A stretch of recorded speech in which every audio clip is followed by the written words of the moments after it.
پوری طرح قادر ہے، پوری طرح قدرت رکھتا ہے۔ فرمایا الذی خلق الموت، وہ جس نے موت کو خلق کیا، والحیات، اور جس نے زندگی کو بنایا، کس لیے؟ لیبلوکم ایکم احسن عملا، تاکہ تمہیں آزمائے کہ تم میں سے کس کا عمل بہتر۔ موت اور حیات، پیدا ہوتا ہے انسان، جوان ہوتا ہے، بڑا ہوتا ہے، پڑھائی کرتا ہے، کاروبار کرتا ہے، پتہ نہیں کون سے بد و جزر زندگی میں دیکھتا ہے، تو اللہ نے فرمایا اس کا ایک مقصد ہے۔ مقصد یہ ہے کہ پتہ چلے تم میں سے اچھے عمل کون کرتا ہے۔ تو ہم یہاں عمل کرنے آئے ہیں۔ قیامت کے دن جو بات ہوگی وہ اعمال کی ہوگی، مکان جائیداد کار کوٹھی کی بات نہیں ہوگی۔ تو اعمال، اچھا عمل، احسن عملہ کے تحت مفسرین نے لکھا ہے کہ کام نیکی کا جب بھی کرو ذرا زیادہ ہی اچھا کر کے کرو۔ وضو کرو تو سونا کر کے کرو، نماز پڑھو تو ذرا آج گئے پڑھنی جو ہے تو اب ذرا سونی کر کے پڑھو۔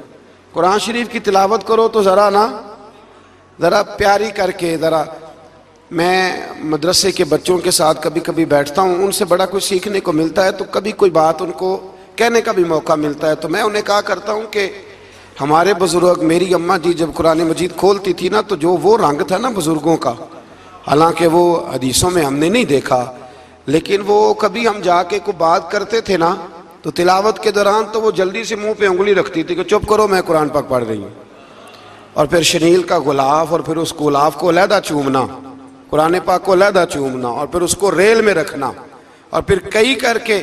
تو ہم جو آج ہیں تو ہم اس عمل کو اتنا اچھا کر کے نہیں کرتے، بس ٹھیک ہے ہر وقت ہاتھ میں قرآن مجید رہتا ہے تو وہ رویہ نہیں۔ تو کام کرنا ہے تو اس کو کیا کریں؟ اچھا کر کے کریں، ذرا مزیدار کر کے کریں، عمل کریں تو ذرا بہترین عمل کریں۔ لیکن نبی کریم نے یہ نہیں فرمایا کہ میں تمہیں اخلاق سکھانے آیا ہوں، فرمایا میں اخلاق عالیہ کی تکمیل کرنے آیا ہوں۔ یعنی جو بڑا اخلاق ہے نا، احسن ترین عمل، اس کا میرے نبی پاک نے درس ارشاد فرمایا ہے۔ اس کا ایک صحابی نے پوچھا یا رسول اللہ صلی اللہ تعالی علیہ وسلم، بہترین عمل کون سا ہے؟ بہترین عمل؟ تو حضور نے فرمایا بہترین عمل اس بندے کا ہے عمر لمبی ہو پر کام سارے ہی اچھے ہوں۔ یعنی تو احسن طریقے سے زندگی گزارے، اچھے طریقے سے تیرا وقت گزرے۔ تو عمل جب بھی کرے نا، دیکھیں نا، صدقہ اور خیرات کرنا ہے تو تانگ آ کے بھی تو کرنا ہی ہے نا، اور غریب کو 10 چکر گھر میں لگوا کے بھی تو کرنا ہی ہے نا، اس کو 6 دفعہ ڈانٹ کے بھی تو کرنا ہی ہے۔ تو کرنا ہے تو لہذا صحیح کر کے کر دو۔ مطلب وہ گھر میں خاتون خانہ نے کپڑوں کے لیے پیسے مانگ لیے تو 1.5 گھنٹے کے لیکچر کے بعد بھی تو دینے ہی ہے نا، کیا خیال ہے آپ کا؟ تو اگر وقت پہ دے دیے جائیں تو چلو معاملہ ذرا، یا تو نہ دیں، بات ختم ہو گئی۔ تو اگر آپ نے 1.5 گھنٹے کے شدید احتجاج کے بعد بھی دینے ہی ہیں تو پھر یہ ہے کہ عمل کو اچھا کر کے کر لیں، ذرا اس میں خوبصورتی رہتی ہے۔ اللہ تعالیٰ سمجھنے کی توفیق عطا فرمائے۔ بڑے خوبصورت مضامین ہیں اس سورہ مبارکہ میں۔ آیت نمبر 19 میں اللہ نے فرمایا کہ کیا انہوں نے اپنے اوپر کبھی پر پھیلائے اور کبھی پر سمیٹے ہوئے پرندوں کو نہیں دیکھا؟ کیا تم نے کبھی دیکھا نہیں کچھ پرندے اوپر اڑتے ہیں تو پر پھیلائے ہوتے ہیں اور کچھ نے پر سمیٹے ہوتے ہیں؟ تو فرمایا ان کو فضا میں رحمان کے علاوہ کوئی روک نہیں سکتا، صرف ایک رب رحمان ہے جس نے انہیں فضا میں۔ یار جہاز آپ نے دیکھا ہے، اسے کون روکتا ہے؟ آپ یقین کریں کبھی اس پہ بیٹھا بندہ غور کرنے لگ جائے نا میں کہاں ہوں، تو ہو سکتا ہے پریشان ہو جائے۔ کون روک کے رکھتا ہے اسے؟ تو فرمایا یہ رب کی قدرت ہے، جہاں چاہے جس کو چاہے وہیں کھڑا فرما دے۔ یہ اللہ تبارک و تعالیٰ کی قدرت ہے۔ آیت نمبر 20 میں اللہ کی مدد کرنے اور رزق عطا کرنے کا بیان ہے کہ اللہ مدد بھی کرتا ہے تمہاری اور تمہیں رزق بھی عطا کرتا ہے۔ آیت نمبر 23 میں فرمایا کہ اللہ وہ ہے جس نے تمہیں پیدا کیا، تمہیں سننے، دیکھنے اور سمجھنے کی صلاحیتیں عطا کی، مگر بندے بڑے کم ہیں، بڑے کم بندے ہیں جو اللہ کی نعمتوں کا شکر ادا کرتے ہیں۔ یہ سوچنے سمجھنے کی صلاحیت آپ کے خیال میں چھوٹی نعمت ہے؟ بہت بڑی نعمت ہے۔ آپ یقین کریں بعض لوگوں کے پاس سارا کچھ ہوتا ہے لیکن شعور کی دولت نہیں ہوتی، تو یہ بہت بڑی نعمت ہے، اس کا بھی اللہ کی بارگاہ میں شکر ادا کیا کریں۔ جب اللہ کو عقل شعور دے دے تو دوسروں کو بیوقوف سمجھنے کی بجائے نا اس نعمت پر اللہ کا شکر ادا۔ آگے سورہ قلم ہے۔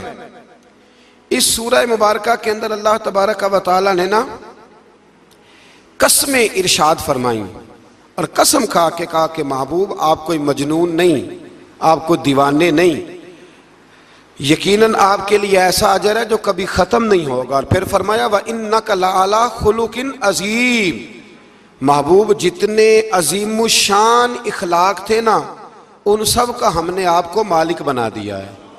یہ اعلیٰ لفظ اصطلاح ہے، قبضے کے معنی میں آتا ہے عربی میں۔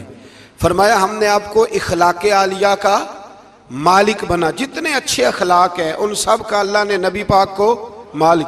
اور سب مفسرین نے بڑا کچھ لکھا، پر بریلی کے امام نے ایک جملہ لکھا تو بڑا ہی شاندار لکھا۔